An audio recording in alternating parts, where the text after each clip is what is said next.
Okay, so we are going to add Polygon or Matic network to our Metamask.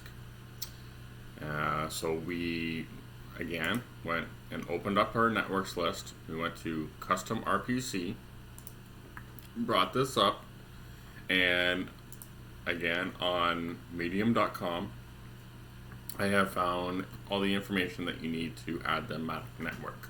What we're going to do is we go back over to Metamask and we're going to put in Polygon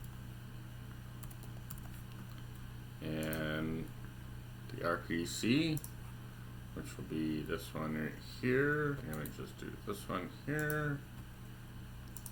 I'm going to paste that in here.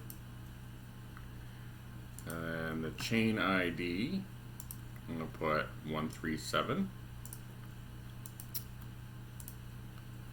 And then the currency symbol is Matic. And the block explorer is the Matic network. And we're going to save.